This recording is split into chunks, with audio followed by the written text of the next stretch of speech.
What? What do you mean sorry?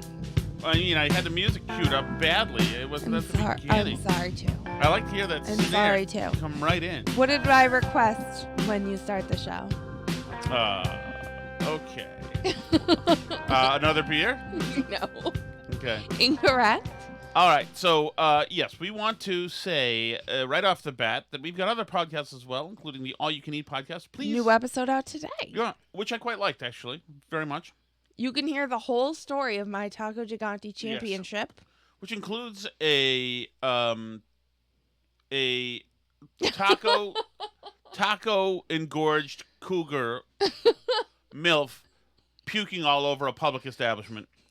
It's not true. It's part of the story. That's there. Not all over the establishment. Into the toilet of a stall in a contained way in the establishment. I got a correspondence from somebody who was unlucky enough to be there that night afterwards. Not true. They used the bathroom at the Red Lobster next door.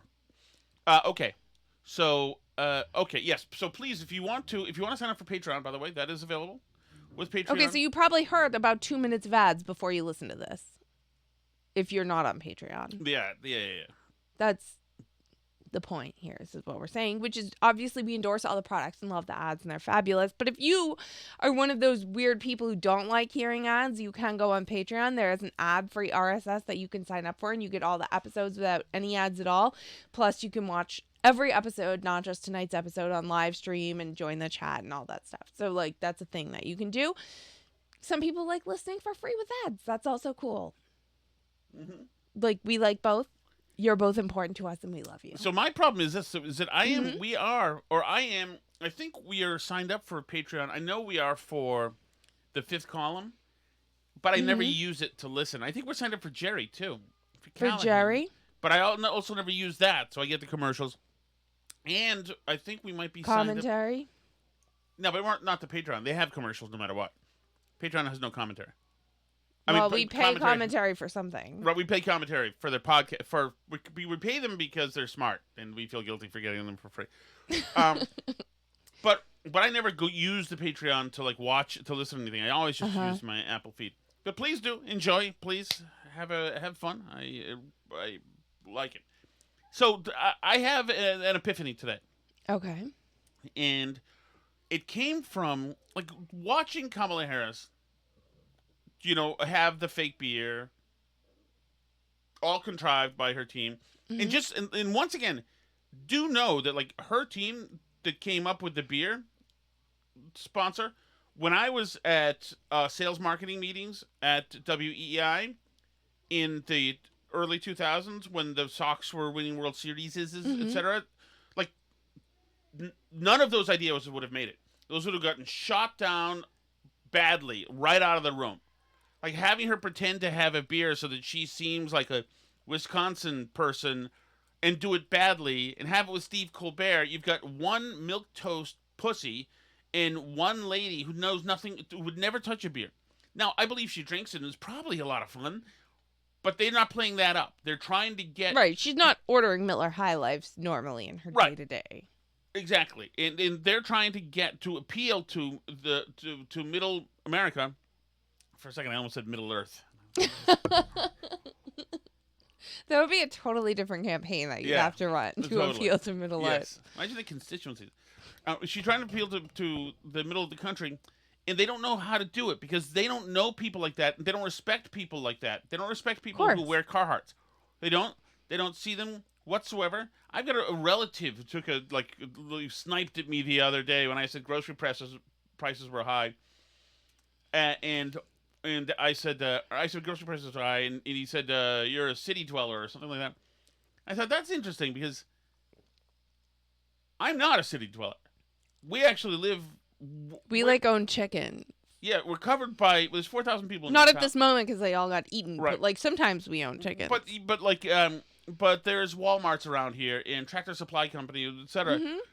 So I do see these people. And they're around there. These are people who work. These are people who... There's literal working farms in our town. Yeah. So they have no idea who to go for. They don't. And I thought, what's the personality type that just would love Kamala? and Doug, always think the best stuff about them. And not and it's absolutely filter out the fact that he knocked up the nanny, or he's whacks women around, or he's an a-hole at work with a trophy secretary, which is fine. You want to overlook that. But I don't have a secretary. I would hire a trophy secretary in a second. No, that makes you like Doug more that he screwed the nanny and he was banging his secretary. Well, it wasn't banging his secretary. I think I think he liked the hot secretary.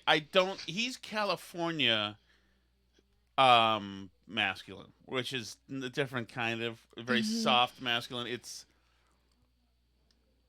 different. But anyway, so what kind of person is it that would love Kamala? So you have to be somebody who's not issues oriented, other than abortion.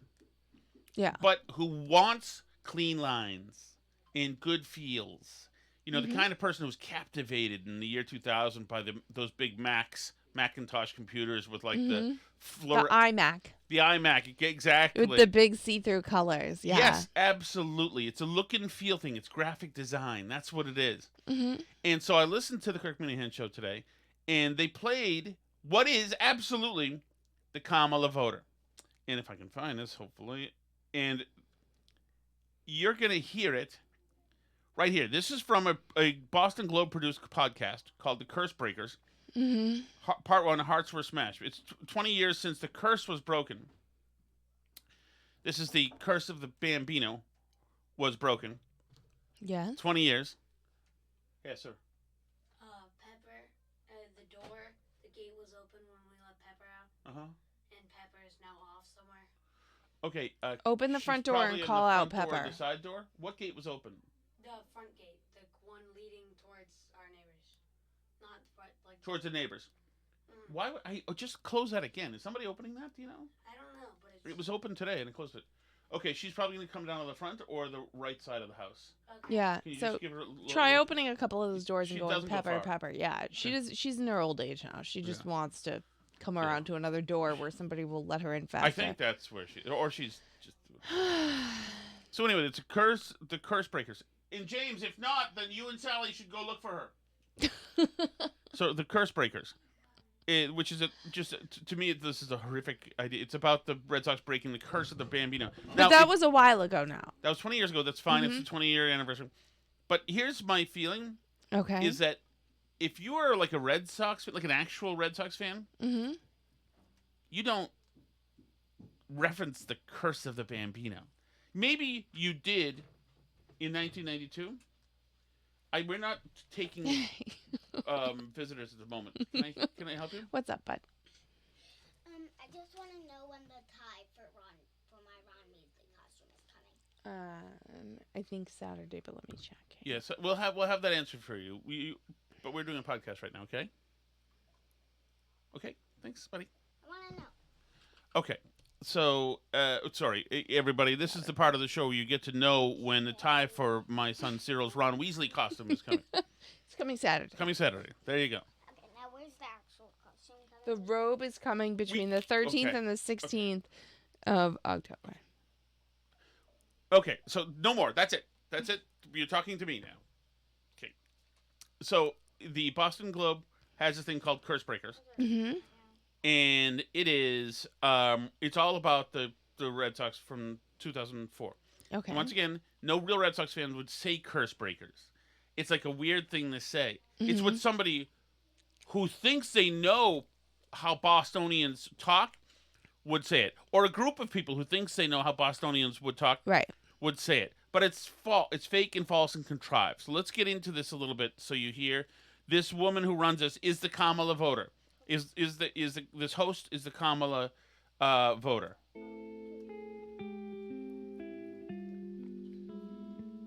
Talk to anyone who's been, and they'll tell you, Fenway Park isn't just any stadium. This is a special place, a field of dreams. Okay, hold on.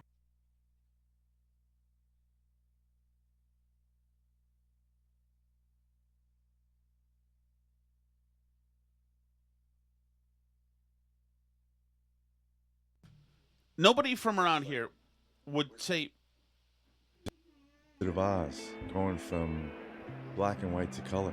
It's a magical place. Already here, we're dealing with people who are not.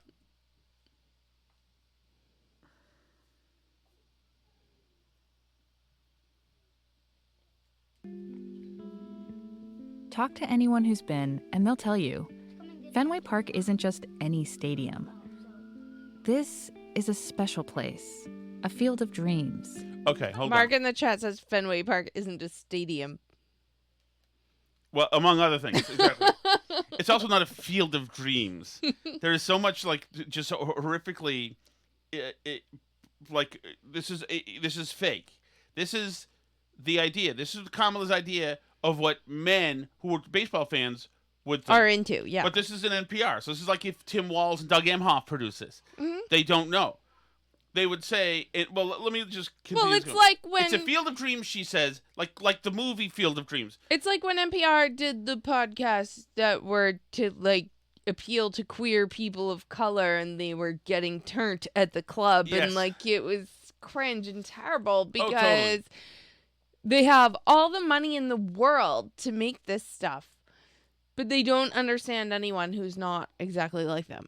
No. And no. it would never occur to them to offer a microphone to anybody who's not exactly like them. No, absolutely. Just a feeling that great things have happened here, and you can just feel the history. If it's fair, it's gone. Fenway was built over 100 years ago. All of the greats played here. Ted Williams, Willie Mays, the great Bambino, Babe Ruth. First home run of the series. There were 8 teams, so all the greats played everywhere. Okay, so doesn't matter. I don't even like her calling him the Bambino.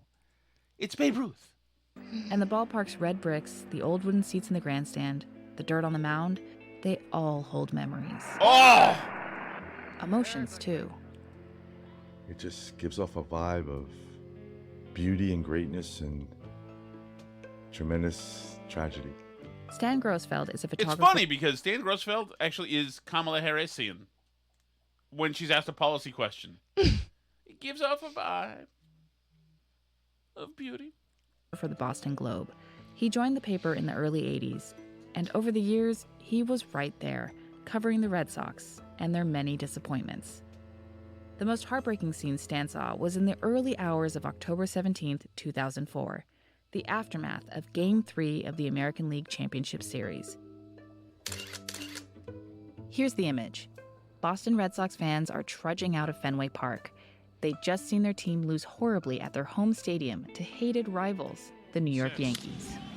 2 more runs, and now it is 19-8. Now, I would say, by the way, that 2003, that last game of the LCS was a more painful night. But fine, this doesn't matter. This is neither here nor there. I just want her to introduce herself, which she does, I think, according to... I mean, I guess you could say that 2004 was then like a redux of that a little bit. Like Until it fear wasn't. that it was going to happen Sure, again, right? sure. Like The dirt has memories. Boston has written another chapter into their tortured history. You really think somebody died. Just death stares. It's just misery. Stan clicked and snapped, immortalized these haunted faces. In Photoland, you start looking for Stan. dejected faces. Stan must be like, what do you guys want from me? They pay me to take pictures. Like, okay, keep going. Oh! we'd like you to immortalize some haunted faces, please. It's pretty easy to find. The scene is morgue-like. This pain, this misery, it was familiar to Sox fans. They'd been here before, many times. Come close, but been denied. Snatched defeat from the jaws of victory. A 3-run home run for Bucky Dent. The Yankees Found new and humiliating ways to lose. behind the bag. It gets through Bucky. It happened so many times. Just that introduce Sox yourself. fans started to think I that haven't there gotten was to the part I want. no earthly explanation for all of this bad luck. Boone has hit a home run. The Yankees go to the World Series. Many believed that the team was cursed, that a hex hung over Fenway Park and the Sox would never win another World Series because of it. They called it the Curse of the Bambino. Okay, now introduce yourself. Over the years, so many Sox teams tried and failed to throw Ugh. off the curse. Gotta All-stars, learn to cue things up. MVPs, Hall of Famers. For decades, great ball players shipped up to Boston to try to win a World Series and remove the jinx on Fenway Park. But they all failed. By the 2004 season, it had been 86 years since the Sox had won a World Series. This is the story of how that curse was finally broken.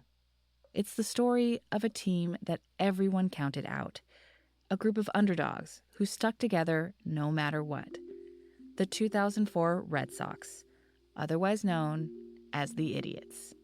We had fun and we laughed and we made fun. By the way, the 2004 Red Sox, Johnny Damon was into it. The 2004 Red Sox were stacked with expensive talent. Well, yeah, that's what I was going to say. Is it's like only the underdogs in that they spent a little bit less than the Yankees did at the time. And I'm not going to pretend to be some like baseball analyst type of person, but wasn't the idea that we had wasn't this Moneyball?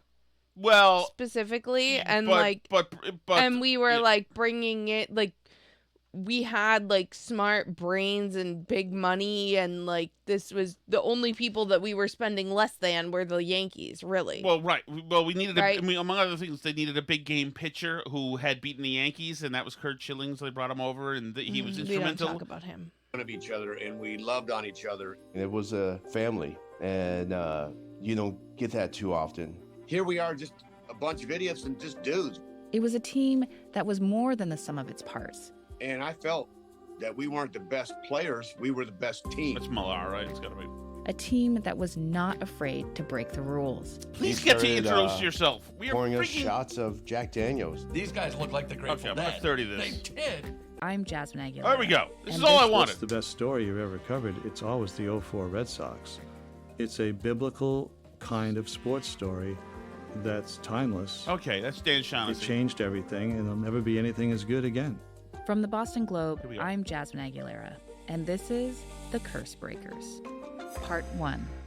Hearts Were Smashed. You can probably tell from my accent, I'm not from Boston. I grew up in Santa Cruz, California, and I used to go to San Francisco Giants games with my... Okay, that is all I wanted, actually. I'm sorry for wasting everybody's time. No, it's good. It's context creating. All I'm saying is this. Mm-hmm. You can probably tell from my accent, I'm not from Boston. Right. Well, that's not true. Many people have no accent and who are from Boston. True. I don't really have an accent. You don't really have an accent. Mm-hmm. Kirk Minahan doesn't really have an accent. Dan Shaughnessy does have an accent. They're not technically from Boston. But here's the thing. Yeah. Here's the thing. Mm-hmm.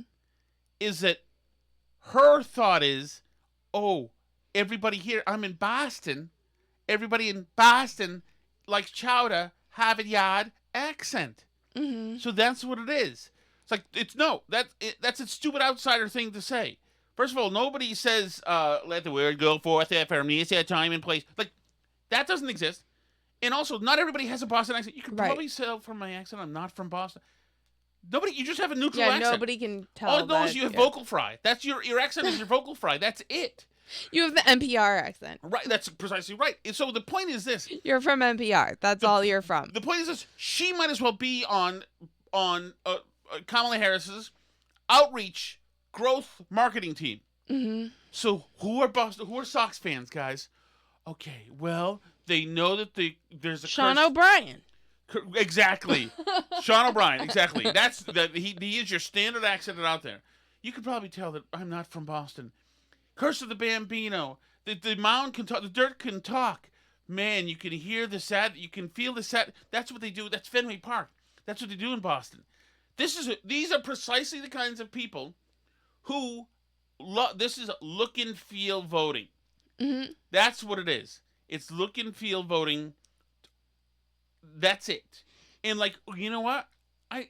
I'm a chick, right? And I'm from Santa Cruz, California. But you know what? I love my Sox. I love the team.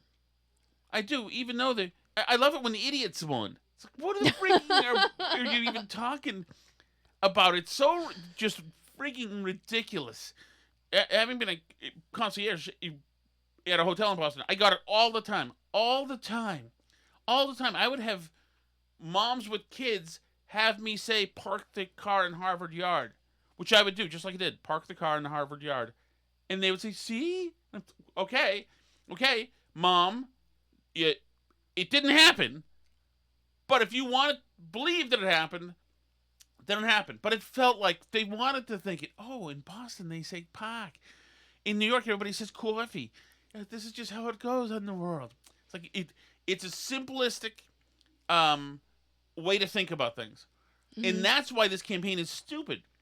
Because they've got people pegged. And you can't grow at all when you've got people categorized. It's a miscategorization. By the way, does anyone with a Boston accent listen to that shit? I assume there are some around the edges who might be. I don't know. Probably not. I mean, like, I assume no. I think it's all, like, moms from Melrose. Well, right. Who are listening to the Curse Breakers podcast and thinking they're, like, in on the ground floor of some kind of authentic Boston culture. Oh, right. Who pretend to be huge fans of the Red Sox, but players with Hispanic last names or Asian last names. Mark also raises a good point. More than being from Boston, he says, I'll bet Jazz was 8 years old in 2002. Right. Which Jasmine also sounds pretty young.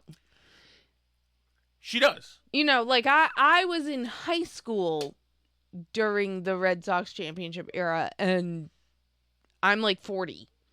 So if this is like a typical NPR podcast, I think you should look up exactly how old she is. But if she was like 10 when they won the World Series, maybe we shouldn't take her big like breakdown of the thing seriously, right? Like,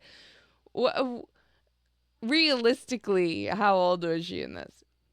I do not know. Either she gained a lot of weight or lost a lot of weight. I'm not sure. What's her name? Jasmine what? Aguilera. Aguilera. Like Christina Aguilera, I think. Yeah, I'm not sure. But here's the whole thing is like, there used to be 20 years ago in Chicago, there was a whole subset of young college-educated women, mostly white women, who were the Lincoln Park Trixies. The idea was you dressed a certain way, you went into certain places around Lincoln Park and lived around Lincoln Park in Chicago, which is kind of a tony little area, and you were a Cubbies fan. You loved your Cubbies. Sometimes you'd go in and Sammy Sosa would run to your section in the bleachers, because that's what you do, where you can get a gin and tonic. She graduated in 2011. Okay, we can get a gin and tonic, and you can get a Chicago-style hot dog with big pieces of salad on it.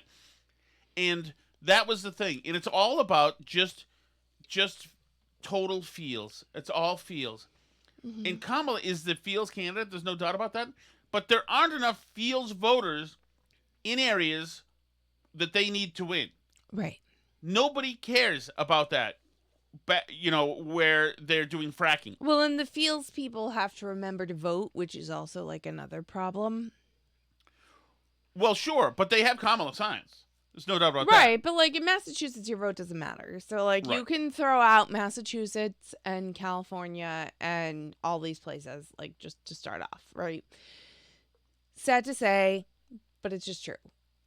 But yeah, I mean, like there are a whole bunch of voters in like Pennsylvania, Michigan, Wisconsin, and we talked about this a bit yesterday, the Quinnipiac poll numbers that have Trump up in Michigan and Wisconsin. Nate Silver has the odds of Kamala winning down from 55% to 53%, which is, I mean, like, and he's big on saying, like, the race hasn't really changed. Like, what's really the difference between a 55% chance of winning and a 53% chance of winning? Like, that's very close, right? But, he also has, and this is, like, the way probabilistic models work, right? He says there's a 40% chance that one of the two of them, either Kamala or Trump, sweeps all 7 swing states. Right. Right. So like, and that's a 1 in what chance? It's a 40% chance. Okay. So like a 2 in 5 chance that either Trump or Kamala wins every single one of the 7 swing states. Right. So that's Michigan, Wisconsin, Pennsylvania, Arizona, Georgia, Nevada, North Carolina, I'm losing count. I don't remember. Is that 7? I don't know. Something like that. But that's like, because, and that's like kind of the original Nate Silver thing. Like why he was more bullish on Trump in 2016 than most other people were, and why he got a lot of flack for that. And then a bunch of people screamed at him that he was wrong because Trump won and he had it as more probable that Hillary Clinton would win, but not as much as other people, because he was essentially saying in his model, if the polls are off in Michigan and Trump wins Michigan, then probably the polls are also going to be off in Wisconsin and Trump will win Wisconsin. And then probably, like, his whole insight was saying these probabilities are linked together, right? That they're not independent probabilities. That if the polls are really wrong in one state, they're probably really wrong in another state that too. Makes sense. And we saw that across the board. We saw that in 2022 in the opposite direction, right? Like we saw people saying there was going to be a red wave and all this stuff, and the Democrats overperformed in a lot of states, with the exception of New York, largely because of the Lee Zeldin effect, right? Like these states are correlated together. If the pollsters are missing something and not understanding the electorate in one of these states, it's probably happening in other places too. Yes. So the idea being that if you show Michigan is 50-50 and Pennsylvania is 50-50 and Wisconsin's 50-50 and Arizona is 50-50 and North Carolina is 50-50 and Georgia is 50-50, then probably all those states are going to go one way or the other way, right? Like, if you're wrong about something, you're probably wrong about all of them in the same way. Right.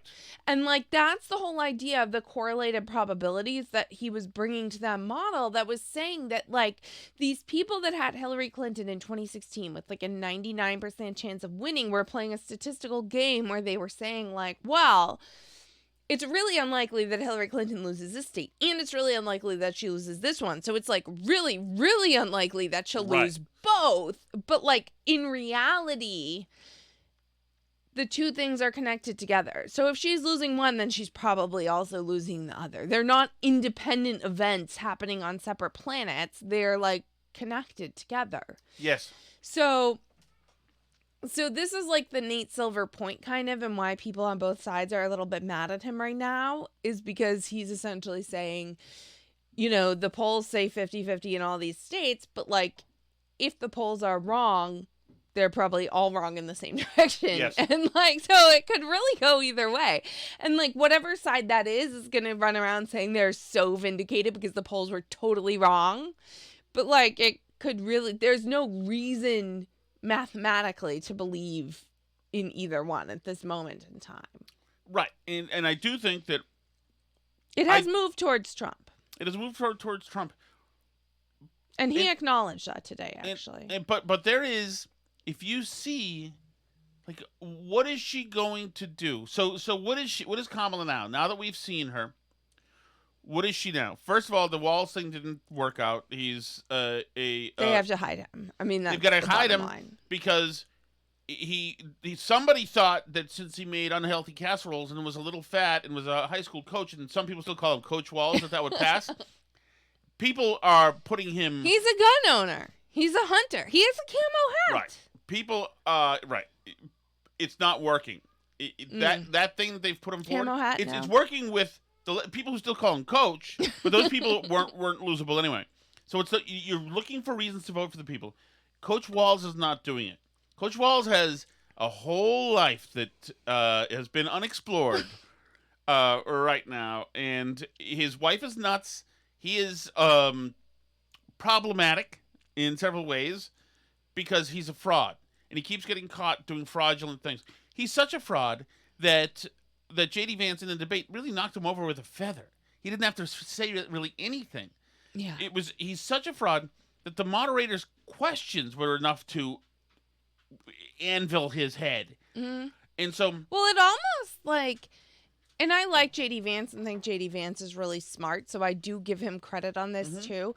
But it like almost makes you like wish somebody other than Trump were the candidate. Not that, I mean, like, I get it. People love Trump. It is what it is. But like the Trump Kamala debate, it like makes you wish somebody else had been in there other than Trump, because if DeSantis or JD Vance had been in there, they could have made so much more hay. She started that debate so nervous. Like, only because it was Trump in there did she get any play out of that debate. And so, I mean, I don't know. Do you have the DeSantis stuff from today? I sent it to us. Although, so basically, Biden's been throwing Kamala under the bus with DeSantis. Which is beautiful to watch. They're like bros now. He must hate her. And by the way, Alice, he like we talked about before, with your own political career, like politics is not personal, and also politics is effing personal. And you think that he's not going to settle all family business before he goes? Absolutely. Absolutely. Joe Biden is... he's not. They're not going to just take it. Oh yeah, she usurped me legally with Pelosi. He's going to wire every bridge he can to explode. Absolutely. Could we, before we get to DeSantis, can we get to? I just want to play this Mark Halpern thing. Is that okay? Here's Mark Halpern of the Two-Way podcast. We played a different one yesterday, but here's today. Polling. Okay, I said something about polling yesterday. Both on the morning meeting and here, about what I'm hearing from Democrats and Republicans. And there's a branch of the Democratic Party that I would say can't handle the truth. I've made it clear. Harris can still win. Where the polls are now don't necessarily represent where things will end up. Trump has a lot of problems. Her turnout operation is far superior to his. Abortion rights could surge voters to the polls. There's all sorts of reasons. But the snapshot of where we are now is there are a lot of really worried Democrats, and there are really no worried Republicans, including in Mar-a-Lago. They're very confident about where things stand. And you can go on my Twitter feed and see some of the back and forth. I would say to these people is, I'm not rooting for Trump or saying he's going to win, but I am telling you that Democrats, including people who are polling, for instance, for Democratic Senate candidates in states that are battleground states, they're really worried. There are people working for Kamala Harris who are really worried. And that's putting that out in the open is reporting, but it's also something that if you want Harris to win, that's better than doing what the Clinton people did in 2016. Pretend it's not happening. Okay. So that's a criticism people make of me, that when I find out what the private polling, which again, is every private poll better than every public poll? No. But the private polling that's good, because the pollsters who I trust, because I understand their reputation, their methodology, their credibility, it's not spinning me. Democratic pollsters are not trying to spin me. And I don't think the Republican ones are either. Okay? There's people who think this entire hour every night should be a catalog of the outrages of January 6th and Donald Trump's latest lies and errors. People are welcome to bring that up, and I don't mind talking about it. But that's not an interesting show to me to talk about that every night for an hour. So there you go. He's saying something's happening. In other words, and by the way, this is really, he's now, and he mentioned this yesterday as well, and he does often, I'm getting more into the show, is that people hate him being down the middle. They hate him. They hate him reporting on the reality. And right. I mean, that's like ultimately, so I want to get to something Morgan says in the chat here also, but so I do want to address this because like we run into this too, because we don't like stuff sometimes that like our side says or does, or like we criticize Trump sometimes and like we don't like his stuff and like people get mad at us, right? Mm-hmm. And like that's fine. Like I don't think Trump is necessarily on track to win right now. Like I don't want to project overconfidence. I don't think that's a good idea. Like he says in this, like the Republicans do not understand voter turnout and frankly ballot stuffing the way that Democrats do. So I don't have that much confidence in that. I would like to see Trump be a lot further ahead before I have that kind of confidence. Polls have underestimated Trump before. That's a good sign. Pollsters are also trying to be accurate this time based on what they've done in the past. So they're, presumably trying to adjust for that and trying to be accurate this time because their reputation depends on it. That being said, I think every Democratic pollster is not comfortable pundit is not comfortable with where they are right now. And I think neither would I be. The race is definitely moving in a more Trumpy direction. I think probably Trump is still a tiny bit of an underdog, because I would credit the like Dem voter turnout stuff and like ballot stuffing stuff at the clutch in this kind of like, as Steve from Merrimack says, jump ball, like extremely close election.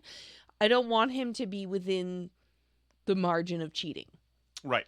Like, I'm not comfortable with that. But I also think if I were the Kamala people, I'd be extremely nervous. So Morgan says in the chat, and I want to raise this point because I said, like, during the Trump debate, I wished somebody else was there, like J.D. Vance or Ron DeSantis. And he said that doesn't make sense because Trump has rebranded the party. Before Trump, they were all pussies. And he showed Ron and J.D. that you can win just being yourself. I think there's truth to that. I think without a Trump, Ron DeSantis and J.D. Vance are not the same people they are today in 2024. Totally true. I think that is true. I think that is true. I think that Trump, I think he can win just being himself. He can.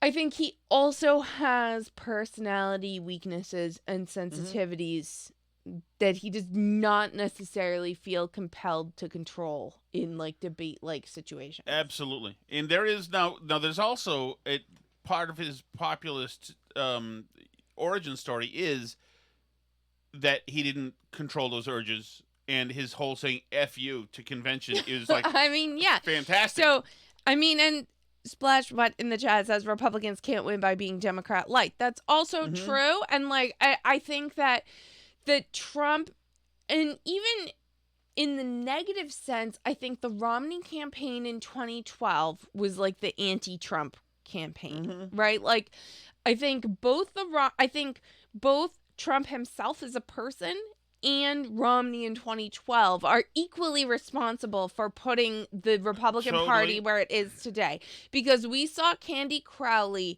fact check him in that debate and him stand there like a little bitch and take it.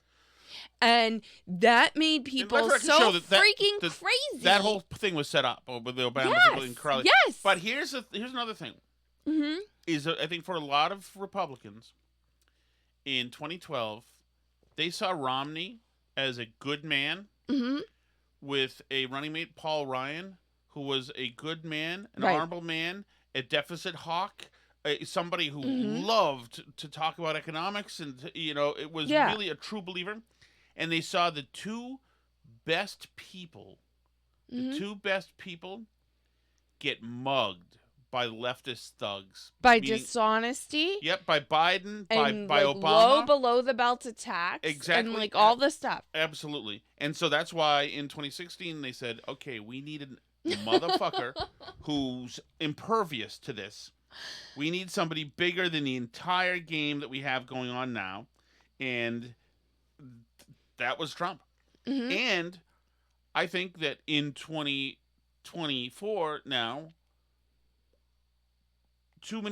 there's been too much bad stuff in a row, including more inflation in jobs, bad jobs numbers, and more weird cultural stuff that I think that people see a bigger threat now. Right. It's a bigger threat. And you look at Trump and you say, that particular Komodo dragon at least is calibrated in the right direction. Right. I mean, so, and like we went through this because I was a Ron DeSantis person in the primary and I thought we could do better than Trump in 2024. And I get it because they went after him and they went after him and they went after him. And I ultimately, at the end of the day, think he's like the only person who even could have been nominated in 2024. Yep. But I also think he leaves stuff on the table. A lot. DeSantis? No, Trump. Oh, Trump. Yeah, of course. Oh, totally. Like, I just think he does. I'm sorry. I know that he does. And I think I think without a Trump, you don't have a DeSantis and a J.D. Vance the way that you have them now in 2024. Yes. I think they would have been pussies if they didn't learn it from him. Yes, absolutely. But I need to ask you something, first of all. Are we going to do the Patreon? We're 39 minutes into this. We're going to do a special show for the Patreon people tomorrow. Okay, We'll do a one-off Okay. for our Patreon people tomorrow. The kids have Okay. a half day. They'll watch the baby.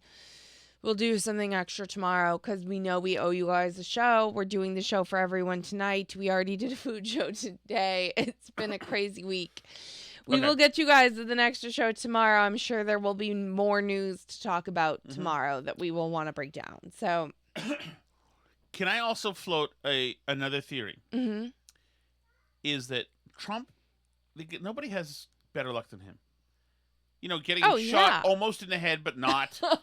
You know, it's like, you know, right when he needed a domestic terrorist attack in 2016, there was one. Like, he is the best luck of anything. But how about this? How about this theory that Kamala's debate victory destroyed her campaign? I mean, I think that's possible because, and I said this, I believe, like the day after the debate or close to, I said if their takeaway from this is that they should put a lot more Kamala Harris out there, then they have gravely, gravely miscalculated. Right. Because they take away. So And if that's what they think, that's a campaign side. Her media blitz has done nothing but bring her down in the polls. Yes, it's been terrible. In fact, she is scaring away voters, in my opinion. So they should, as far as I'm concerned, the handlers think that yes, okay, wow, she actually is good at this. We should get her out there. Some of the handlers who are idiots, who are all 27 years old, and then the media and voters who checked out this race for the first time after that debate said, wow, she's got something. Trump's running against somebody really talented. And those people are now seeing something very different. They all asked her extremely simple questions like, are you a different person from Joe Biden? And we're unable to get a coherent answer. Right. So. And they're like, wait, you are a different person, right? And she's like, of course I'm a different person. Okay, Alex, don't make that noise, please. Okay, that is like that's blowing the speakers. That's a Kamala Harris noise. I'm sorry. I apologize. So yeah, no, I think that could have hamstrung them, that she did so well. Well, right, because they think that means she's winning, and then they put her out there a bunch more, and now the so death spiral. far, every time they've put her out there, things have gotten worse. Yeah, so, you want to hear death sentence? Yes, I do want to hear him because Joe Biden is stabbing Kamala in the back right now. This was today with him, the one that I sent us. Yeah, is like incredible. Hey, Governor, could you just help clear something else up that happened earlier this week? And we were actually debating it at this table, so I got to ask. There was some praise that came your way from President Biden and said that you had spoken. Then there was this brouhaha over Vice President Harris apparently reaching out to you and maybe not taking the call, and this whole thing, accusations that this had all become politicized. Can you just speak to what happened there?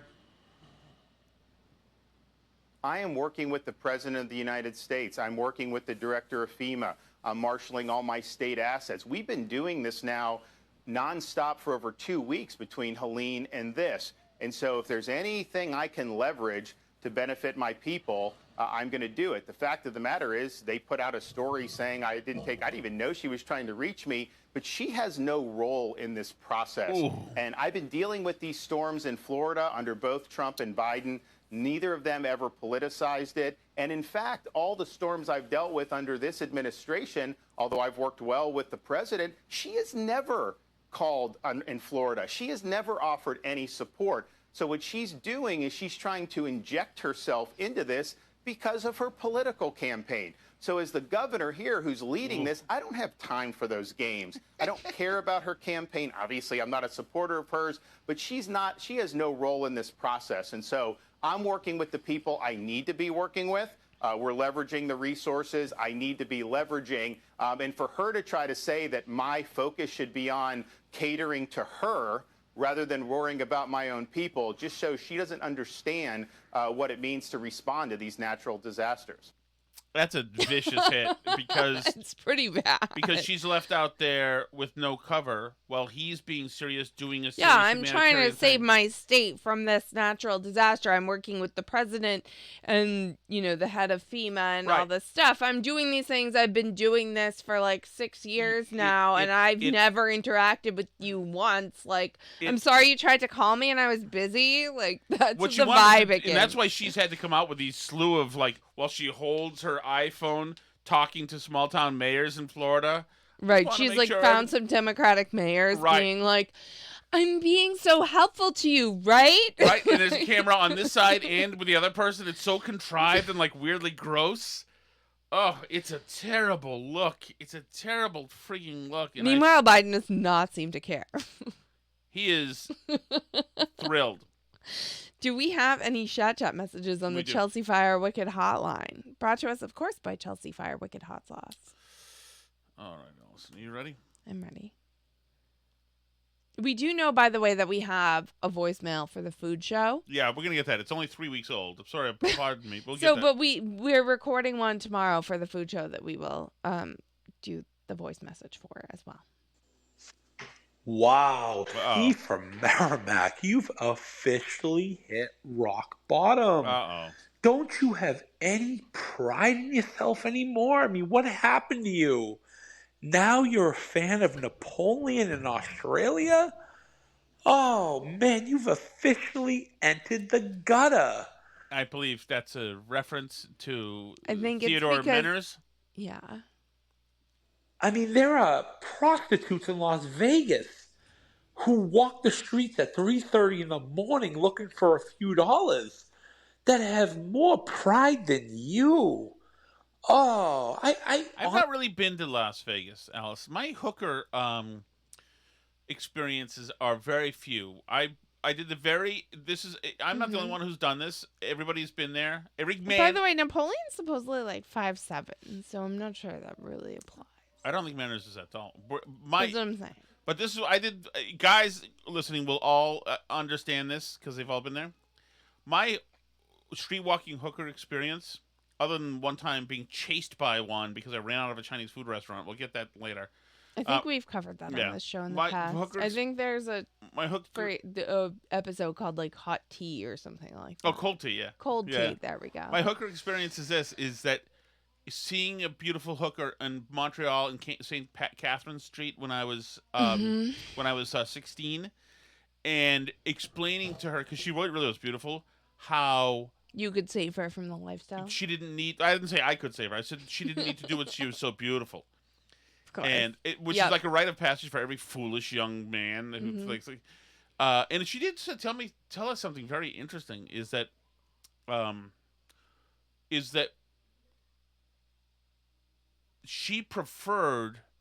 they preferred doing what you call third base, which is the Lewinsky, which isn't third base. To you it is.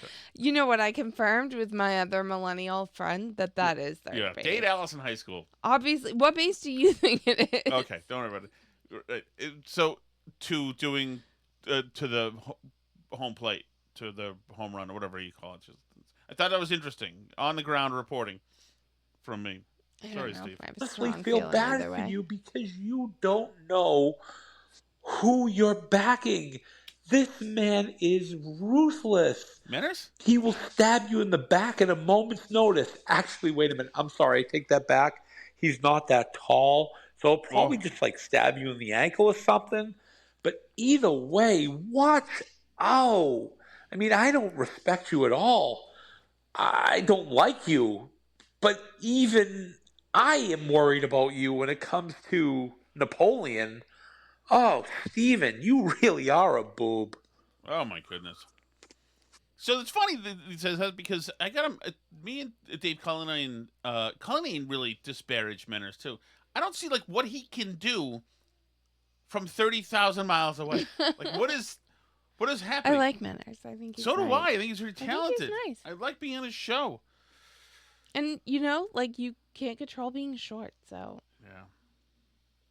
Thanks for mentioning Scott Pressler in your last podcast, because I've been following him on Twitter since he did that cleanup in Baltimore, Yeah, where he's the city awesome. officials were telling the residents, "Oh, we can't clean up all that trash. Mm-hmm. We don't have the money." And he got a volunteer force to go in and remove tons of trash. So yeah, he's been in Pennsylvania on the ground registering voters, and he's been doing it on his own. He didn't get the attention of the Trump campaign until, I don't know, a short time ago. Yeah, the last few months probably. Yeah, I'm happy that at least someone is there trying to flip counties red prior to voting happening. Yeah.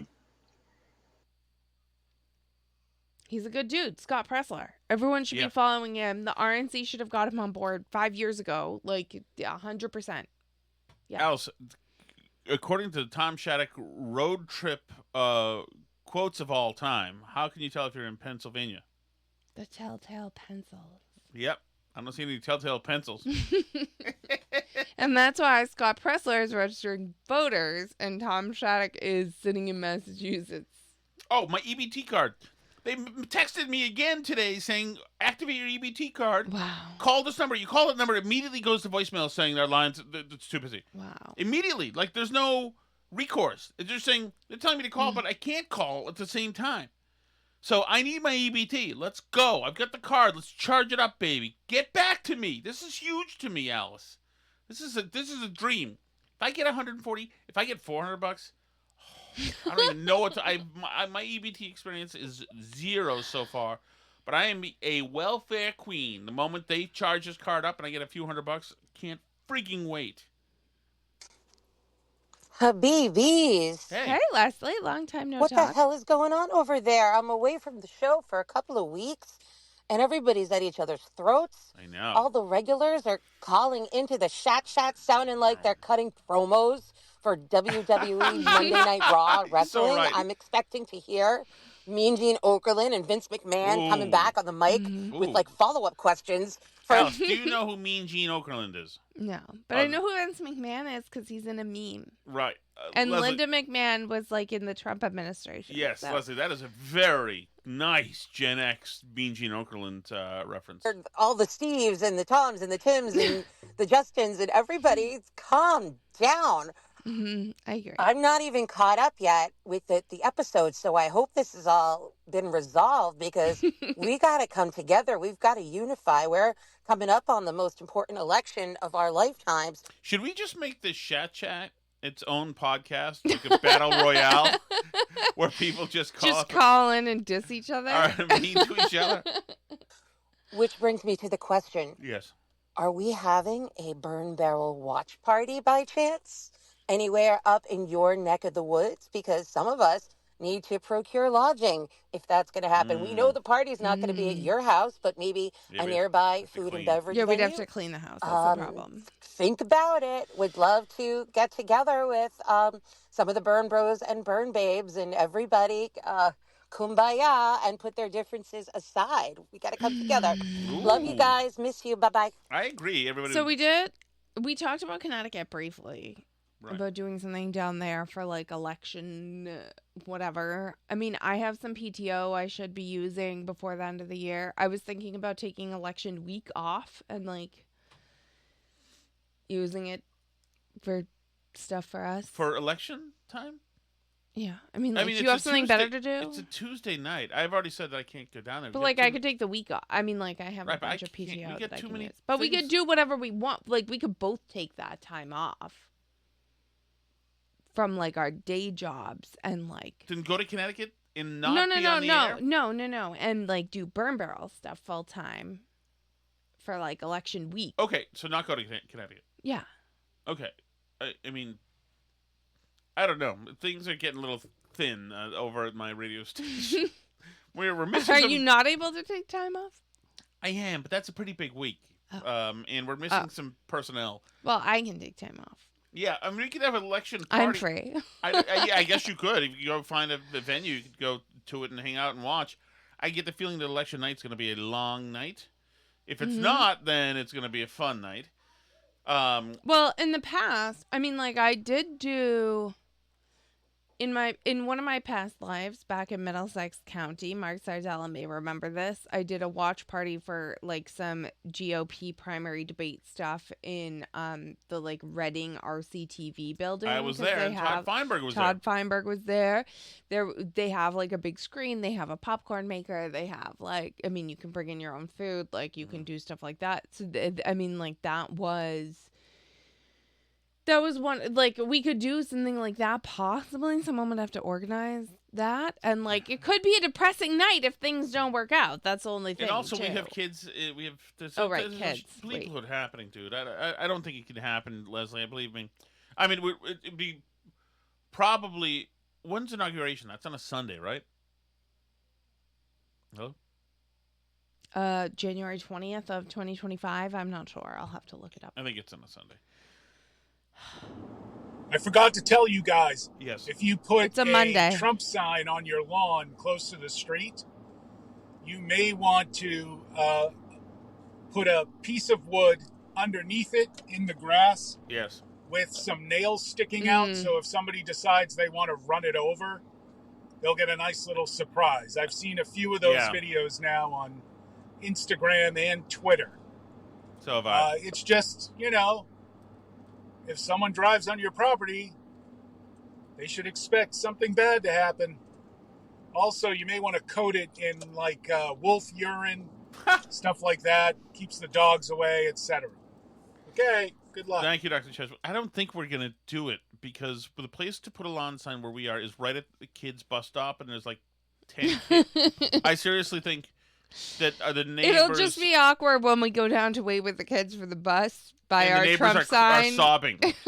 Seriously, it's like they would not. They don't have. And all the other kids are instructed. I mean, they already stand far away from us for a variety of reasons. But oh my gosh, do you remember when we had a relative stay and watch the kids for a few days? And he was like, "So what's the deal with your bus stop? Because everyone stands really far away from you guys, and it's like uncomfortable." Yeah. So I don't think the Trump sign would like help. C'est La Vie, Alice. C'est La Vie.